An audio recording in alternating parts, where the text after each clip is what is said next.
នៅពេលដែលលោកអ្នកដឹងពីសន្តានភាពនៃស្បែកមុខរបស់យើងហើយអ្វីដែលសំខាន់នោះលោកអ្នកត្រូវដឹងអំពីប្រភេទឡេការពារកម្ដៅថ្ងៃជំរាបសួរបងប្អូនទាំងអស់គ្នាថ្ងៃនេះខ្ញុំមកនិយាយអំពីឡេការពារកម្ដៅថ្ងៃ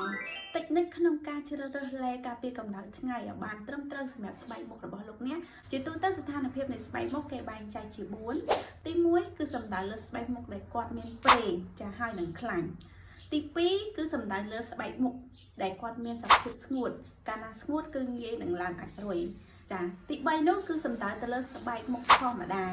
ចាស្បែកមុខគាត់មិនមានប្រេងហើយក៏មិនមានខ្លាញ់ផងដែរហើយស្បែកមុខបែបនេះគឺជាទូទៅមានសភាពស្ងួតហើយស្បែកមុខរបស់គាត់គឺអត់ងាយនឹងឡើងមុននោះទេចាទី4គឺសំដៅទៅលើស្បែកមុខអាចនិយាយថា combination ជាប្រភេទស្បែកមុខមានប្រេងក៏មានចាជាទូទៅតំបន់នេះហើយតំបន់នេះគាត់មានប្រេងតែតំបន់នេះគឺស្ងួតចាអញ្ចឹងអាចនិយាយថាស្បែកមុខចម្រុះនៅពេលដែលលោកអ្នកដឹងពីសន្តានភាពនៃស្បែកមុខរបស់យើងហើយអ្វីដែលសំខាន់នោះលោកអ្នកត្រូវដឹងអំពីប្រភេទឡេការពារកម្ដៅថ្ងៃគេបានចែកឡេការពារកម្ដៅថ្ងៃជា2គឺជា physical sunscreen ឬក៏ឈ្មោះម្យ៉ាងទៀតហៅថា mineral sunscreen ចាហើយចំណុចទី2នោះគឺគេហៅថា medical sunscreen ចាតើឡេការពារកម្ដៅថ្ងៃទាំងពីរហ្នឹងវាមានសភាពខុសគ្នាយ៉ាងម៉េចទៅទី1ឡេការពារកម្ដៅថ្ងៃ physical sunscreen ជាប្រភេទឡេការពារកម្ដៅថ្ងៃដែលផ្សំពីសារធាតុរ៉ែ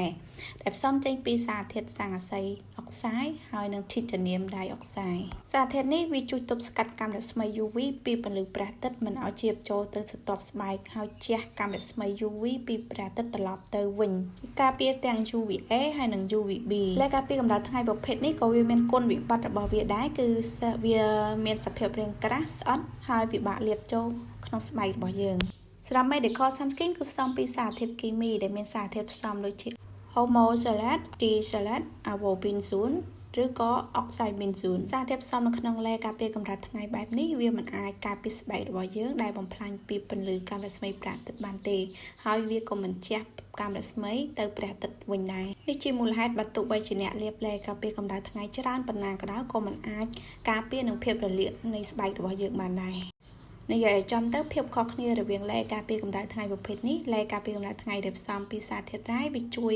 ការពារស្បែករបស់អ្នកហើយមិនឲ្យមានប្រតិកម្មដល់ស្បែកទេចំណែកឯឡេការពារកម្ដៅថ្ងៃដែលផ្សំពីសារធាតុគីមីវាជួយឲ្យស្បែករបស់អ្នកបង្កើតរ៉ាឌីកាសេរីអាចបណ្ដាលស្បែករបស់អ្នកខូចប្រតិកម្មនិងឆាប់ចាស់ហើយវារំខានដល់អរម៉ូនរបស់អ្នកទៀតហើយសម្រាប់អ្នកដែលកំពុងតែពើពោះវិញគឺមិនត្រូវលាបឡេការពារកម្ដៅថ្ងៃដែលផ្សំពីសារធាតុគីមីដាច់ខាត